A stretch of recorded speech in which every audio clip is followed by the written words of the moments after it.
everyone, welcome back to Get to the Pop Film Club. I'm very excited to be doing this episode and I hope we're all doing really well. I hope we've had a good week.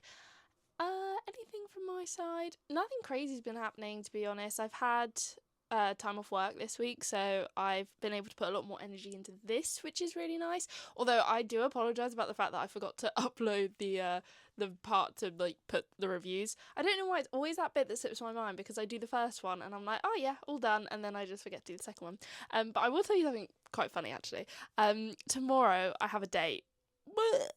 Disgusting behaviour.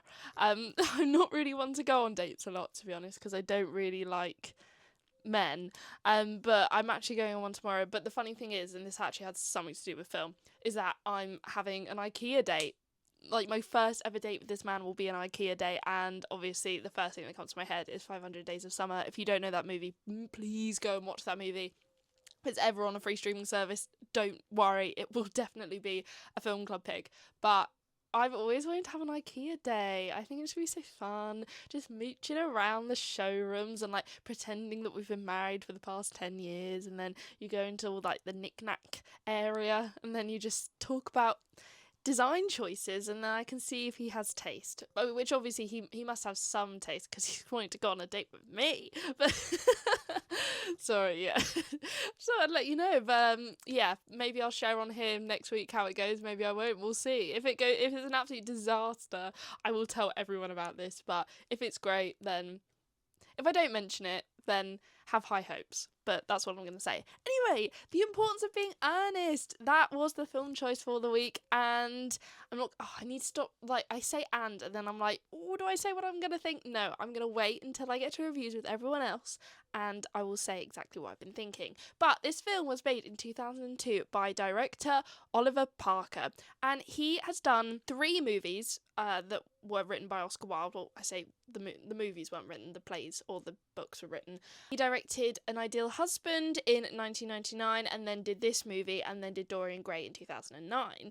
It is a British-American co-production. Obviously, we've got the likes of Colin Firth, Rupert Everett, Frances O'Connor, and obviously then Reese Witherspoon is more for the American demographic within the movie. Now, while Reese Witherspoon was actually learning the English accent, her husband, Ryan Felipe, was filming Gosport Park in 2001. He had to learn a Scottish accent for the movie, but funnily enough, the one that picked it up the quickest out of the two of them in terms of their accents was Ava, their daughter. The score was written by Charlie Mull. He also did the composing for An Ideal Husband and Dorian Gray, and he actually had a little cameo in this movie, which I'm yet to see where he was, but he is credited as musical butler in the movie. Now, Oliver Parker's film remains, for the most part, a highly faithful adaptation to its source. Most of the changes that were made for necessity in order for it to reach a film runtime for modern cinema. Direct script-to-screen adaptation probably would have run shorter than the typical time. However, that's when Parker decided that he'd use multiple locations in order to convey this. This play is usually set kind of in one room, so he used different locations in order to expand the runtime, as well as the dialogue remaining pretty much intact throughout the whole movie. The production took place in a lot of those kind of picturesque locations that we've seen in so many period dramas. I especially think Bridgerton is the one that I think has kind of brought all of these to light. They filmed the main house in West Wickham Park, which has actually been used for so many different movies you probably haven't even realised. It's been used in films like Clockwork Orange, Labyrinth, What a Girl Wants, which irony Colin Firth's in, as well as Bridget Jones's Baby, X-Men, The Duchess, the list goes on, but it's definitely a place I would like to visit because of all of this information.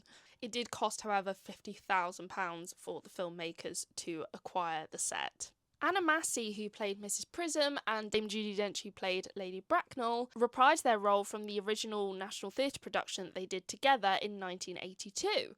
However, Judi Dench also did the same role in a 1992 BBC Radio 4 adaptation. And in the flashback scene where you see Lady Bracknell in the club, that is actually her daughter, Finty Williams, playing the young version of Judi Dench. Several unscripted moments were used in the final cut of the movie, particularly the one scene where Rupert Everett kind of slaps Colin Firth on the arse.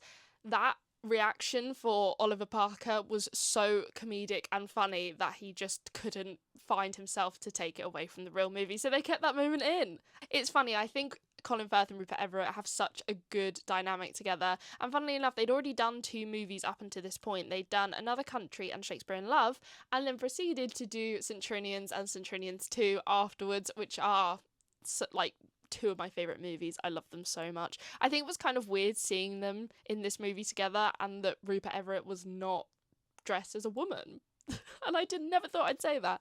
The movie also includes a lot of material that Oscar Wilde didn't actually keep in the final cut of the play. For example, Ernest's bill from the Savoy and the debt collectors turning up to Jack's house, but also there was a gardener called Moulton who was removed from the final version of the play, but you can see him throughout different scenes in the movie. The movie made just over $17 million worldwide in the box office, and their budget was $15 million, so it was only kind of a moderate commercial success within the box office. The film received generally favourable reviews. The movie holds an overall rating of 57% by Rotten Tomatoes, and the consensus stating that Oliver Parker's adaptation of the play is a breezy entertainment helped by an impressive cast, but it also suffers from some peculiar directorial choices that ultimately dampened the film's impact. While the critics only really did credit Judi Dench's performance, it was actually Reese Witherspoon that won a Teen Choice Award for Choice Movie Actress in 2002. And it also won the 2003 Italian National Syndicate of Film Journalists Silver Ribbon Award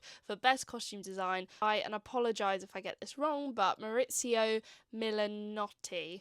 I think that's how you say it. Now, in regards to costume design, because I know it was something that people actually really liked about the last episode with Bring It On, I couldn't find a lot of information in regards to directly from the source of the costume designer, but I did find a little quote that I found in an article that was then referenced to a book that I couldn't get hold of. But he said that when I designed The Importance of Being Earnest in London, the tension with the Brits happened once again. The idea that an Italian would go to Italy to make costumes for Oscar Wilde was sacrilegious. For whatever reason, I regret to say that they gave me a hard time. The moments in particular that really stood out to me were when Reese Witherspoon's character was reminiscing about the knight in shining armour that was going to come and save her, but that influence was taken from a lot of pre-Raphaelite paintings. Most iconically, you think of Ophelia's painting, if you know the one where the lady is lying in the river, which I think you could really see when you look back. And I think his costume design was really unique, and it's kind of sad that Brits shunned him out a bit, because I think his costume design really does make the movie. There wasn't loads that I could actually really find out about this movie. That was kind of the basis. However, I want to get into your reviews because I think there's lots to talk about in terms of the choices the director made, but also just the overall vibe of it. I think it's really interesting that it came out in the early 2000s, and yet it kind of feels more like a sort of late 90s kind of style movie. But I think here's an interesting thought for you, and I don't know if I might be barking up the wrong tree, but I know iPhone face is really prevalent. Prevalent? Is that the right word? Maybe. But it's really quite pronounced in this day and age that if you have an actor that stars in a movie that is period, does it feel as though the iPhone kind of do they know what an iPhone is, basically? And I feel as though that everyone in this movie more so just screamed 90s, if that makes sense. I feel like Rupert Everett looked quite 90s style, like his hair and his demeanour anyway, and obviously Reese Witherspoon, very big actress during the 90s, early 2000s. So I think my mind kept going back to things like Cruel Intentions, and I think they've got those faces that really reminisce with that time. So I think it's kind of hard to detach from that.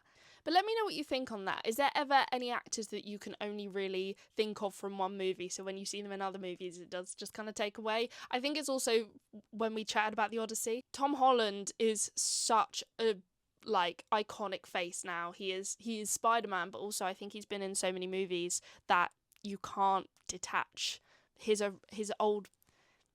previous parts from the new ones. So I think it's an interesting question to ask yourself. Funnily enough, everyone gave this film 3.5 stars, and I think I probably will as well. Ella gave it 3.5 stars and says, I love myself a period film. The cast, costumes and overall period charm of this was what really made it for me. I did feel like some scenes were a little random, brackets the tattoo scene, but there was still something so captivating about the way everyone delivered their lines. The wit, the voices, and the old-fashioned elegance all felt completely fitting for a story set in the Victorian era.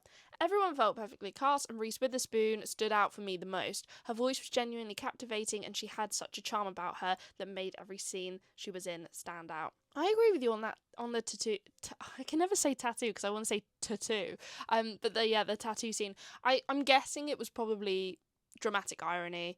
Oscar Wilde did a lot of that in his writing, so I would guess that that's what they were trying to capture within that moment. However, I get what you mean. It's one of those things, I think sometimes in movies it doesn't always work when it is like the audience know something that all the other characters don't, but when you don't come back to it, it's kind of irrelevant. But I get what you mean. I'm glad that the dialogue wasn't touched. I think that's really obvious, because I think also all the actors knew exactly what they were talking about, what they were delivering, and the purpose behind it. And I think also Judi Dench in the movie, she, for me personally, was the standout. However, I think she stood out because she was so perfect, and I feel like everyone else kind of went with the vibe of the movie. So I think Judi Dench stood out because she was so professional about it and so like elegant, like you say. But everyone else felt a little bit more like early 2000s.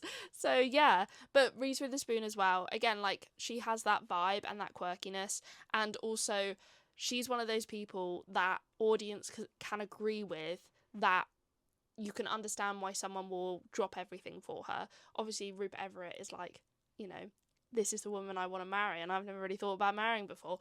And you understand as an audience, you look at her and think, yeah, I'd drop everything. And it's always nice to be in that position where you can agree and understand a character's perspective, but it's not always easy in some movies. Emily says, this film was playful and theatrical and utterly unexpected, considering all I knew going into it was that it's Colin Firth in a period piece.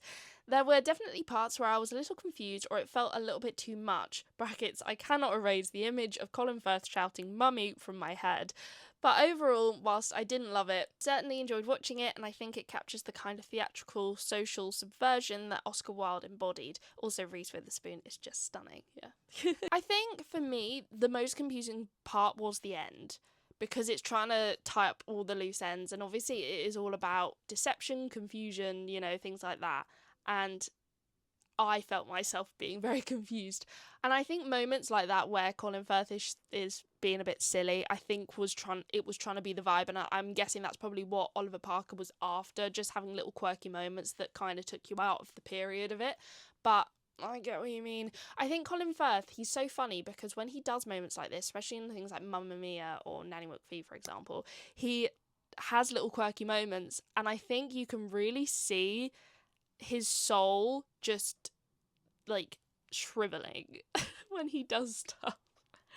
You can just see that, like, the regret. I don't know why, but like even if you don't see his face, you can see it in his body language that what he's done, he instantly regrets, and he just keeps going, and props to him for that, because I don't know how he does it. Kat says, I had no idea what to expect, but this was camp, silly and funny. All the acting was great, and of course Colin Firth was brilliant. Some of the cuts were so random, the tattoo, but you can tell this is adapted from Oscar Wilde. Maybe I'm just dense or my brain isn't switched on from having slept in a field for 2 days in a row, but I didn't see the brother twist coming. To be fair, neither did I.